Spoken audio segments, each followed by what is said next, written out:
What's up, man? How you doing today? Okay, we're recording. I'm Justin, by the way. Hey, I'm Megan. Nice to meet you. Nice to meet you. Sorry. Yeah, so you can just drive around. Yeah. I appreciate you taking the time to do this. Absolutely. Okay, so the show I do is called Talkin Side by Side. Yeah, that's all good. We're fine. Yeah, so the show I do is called Talkin Side by Side, just to give you a little bit of background. And I just ride around with people and interview them about their life in the off-road world. Okay. I've done Paige and Bryce. I've done like the Dirt Dudes, and I've seen Pages. it's nice to be able to get some female perspective. Yeah.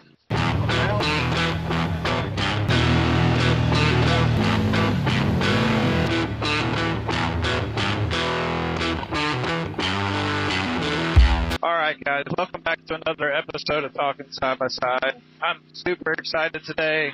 This is by far the biggest buggy that I have ever been in. Dust is a buggy that a lot of people know. You've probably seen it on the Mud Madness TV show.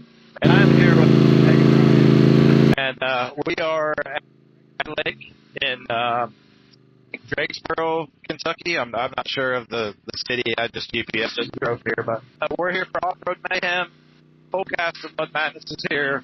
We met with Larry earlier, and Megan is my second one of the day. So, thank you for taking the time to do this, Megan. I greatly appreciate it. Oh, you're very welcome. I'm excited to be here. Tell me where your journey. How old were you when you got your first machine? What? Oh, I started riding about 2015, 2016, but I rode with my papa and his dearlies growing up. And then, I just started 18, 19. We rode mud trucks and stuff down the pipeline in somebody's probably backyard. And then in 2015, 16, somebody wanted me to, come riding. And I had no idea about these off-road parks. Right. So, the first time I came riding, I was hooked. I being a passenger princess, I wanted my own. So I had a 2014 Razor 800. I just wanted bigger and bigger, and it was painted pink. It was put on portals. It was pretty big at the time. I think it had like 37s on it, and then 40s when I finally was finished with the 8-inch lift. Pink, sparkly, it had diamond cutouts in the wheels. I like to customize everything. And then realizing, I needed more horsepower. The 800 wasn't cutting anymore. So we went with a 1000 XP. That was amazing. That was a totally different machine than, the Razor 800. Me and Derek, my husband, built that together, and I started racing it in 2018-19. And how I started racing, one of my best friends, Cody Beasley, he bet me.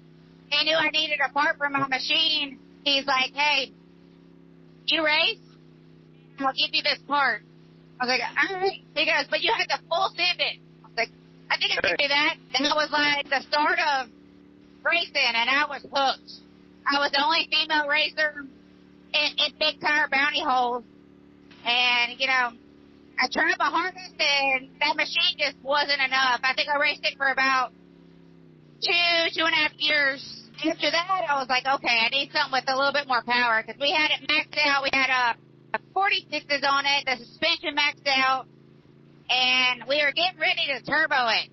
And I started adding up how much money it would be to turbo it, and then I would still be lacking a little bit of horsepower dealing with the 1000 XP steel motor. From there, went and bought Diamond Dust. We bought her as a stock machine, and I drove her on stock for about 3 months, and absolutely loved it. Hang on one second. We're going to go around. ATV Power Sports, built the machine, built the lift. And 2021 was my first, show. She was huge. And I started racing at the beginning of 22. I had to get it painted pink, of course. All 3 of my buggies were painted pink. It had 52s on it at the time, which was a really good size. Racing it, and then we could trail ride it, too. Well, the big tire game kept going more and more. I think in end of 22, We needed 63s, and we put the 63s on it, and we raced it all last year, and 23 with 63s, and it started doing a ton better. That's where I knew I needed to be for sure. Right. April of 23, I messed up the transmission, so at that time we did a full transmission build, bigger portals, another trailer setup, portal plate setup, a full motor build, complete top to bottom, crankshaft, bigger cams, better pistons. I mean, anything you can think of, you name it. From there, that's when I realized that, it's getting a lot closer, fine tuning and stuff. Right.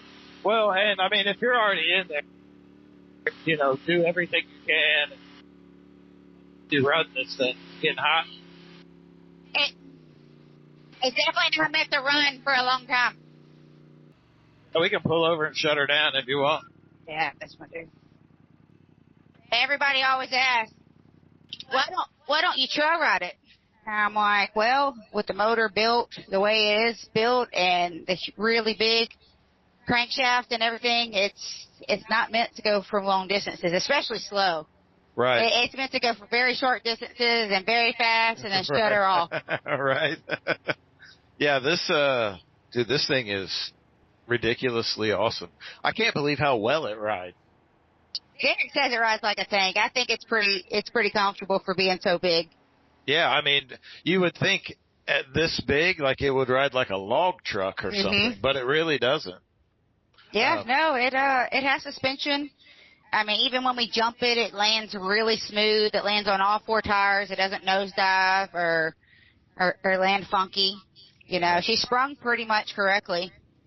The first time I saw this, I think was it's either 2022 or 2023 at OPE. 23 maybe, I think. She's been all 4 or 3 years, 21, 22, 23. 21, she wasn't painted right away. We dropped her off that next week. 22, I had 52s. No, actually, 22 was a 22-23, with January. Yeah. She had just got the new wheels and tires on. Yeah, I think that's when I saw it. And, dude, I was blown away. It was the biggest, craziest buggy that I had ever seen at that point. I mean, I hadn't been to like a lot of expos or anything like that, but, I got my first four-wheeler when I was like 6. And, I've been into it ever since. But the way I got involved into the side-by-side stuff is I moved out to Pennsylvania for a little while. I came back home, and my buddy Gary had bought a Defender, and we took it out. Oh my gosh, like I got to get one. And this was probably 2019 when I bought my first one. And I haven't gone big yet. I've got an X3. I'm thinking about putting some portals and stuff on it, but I don't know how big I want it to be. I couldn't drive this all the time. We do have a Defender. I mean, it is on portals, 8-inch portals. It's on 40s and just forward arch high lifter arms, and it's pretty stout. We put him in some positions where the Defender was almost laying on its side, but we went smaller, but it has AC and heat, which is nice. Yeah, that's really nice. Since the show has aired, what benefits have you seen as far as, your brand, your social media, all of that?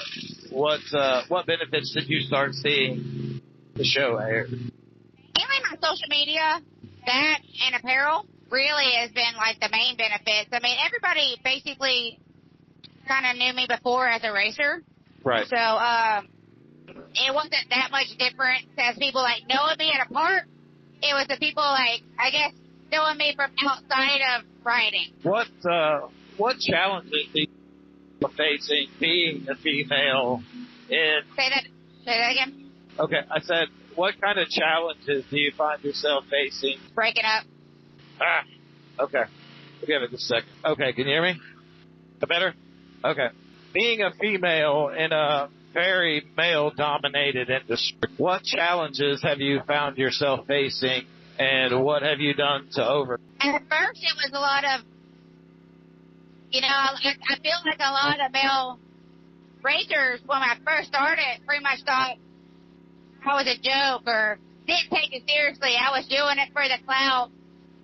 I've been racing for a long time and building and breaking and building better and going to all these races all over the country. So that's definitely proven that, I'm where I need to be. I'm not going anywhere. Now with winning here and there, you can't win all the time, but they actually look to me as, a competitor, somebody to worry about now. What negative effects have you seen happen because, have you had to deal with any online hatred or? Yeah, I get a little hatred of saying, daddy's money, or not really daddy's money, but husband bought it for and everything, and he'll be the first one to tell you that, no, Megan has paid for this buggy, paid for this lift, paid for designing. It was like, she'll ask for birthday presents, and I'll be like, diesel money, or maybe a part, but it's something towards my buggy. Right. And it's 100% mine. Right. Well, that's, people just, I don't know. I've never understood, hating on other line. That's not something I've ever done. Being out here, you find anybody that gives you any kind of dirty looks or says anything too sideways to you. Everyone's out here to enjoy themselves and have a good time. They don't care what brand you're driving, how big it is, if it's brand new. Nobody. Absolutely. So. Right off here. Oh, is this where the meet and greet is? Yeah. I'll text Derek and get him to come pick us up in the Defender. Okay, perfect. That way I don't have to drive this back and forth. All right. So, season 2. Is that something you think is going to happen? I don't know if that. I hope so. I really do think it got big traction and stuff like that. We haven't been told we're going to get a season 2 yet. If you had the opportunity to collaborate with any other creator or brand, who would it be and why? And if I had the chance to collaborate with Polaris even, that would be, one of my dream brands to do it. Yeah, Polaris. That's a big one. It's a top notch. We're reaching for the sky. Hey, if you're going to reach somewhere, it may as well be there, right? Absolutely. I want to talk a little bit about what brand sponsorships and stuff you have now. Right now, my main brands are Brian Crower Inc., PATV, which they built my lift.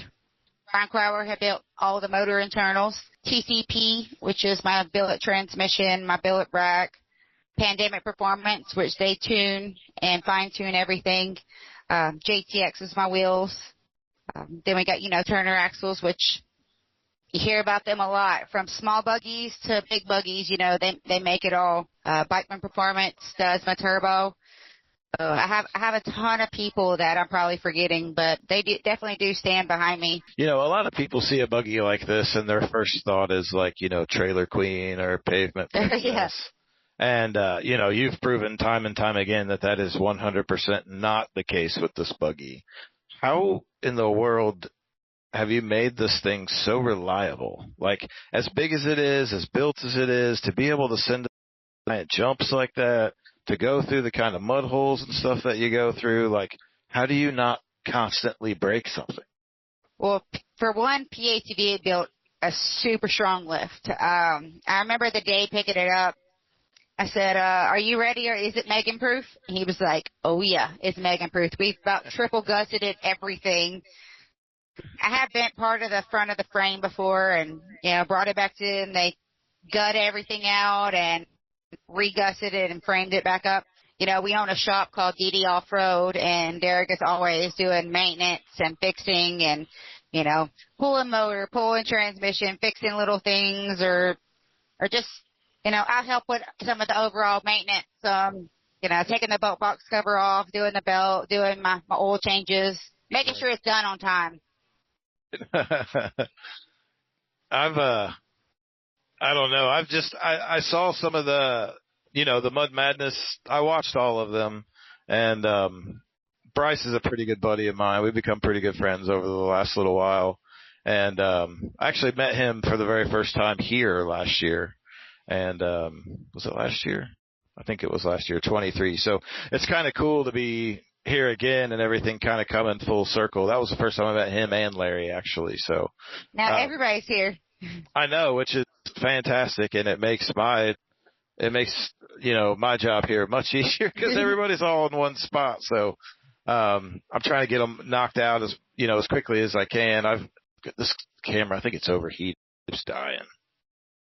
Yeah, they all get hot. I run an Insta360, and I just have to hide it until about 5-10 minutes beforehand. Right. Yeah, this thing is roasting. All right. Well, I'm going to do a little outro thing here while this is going.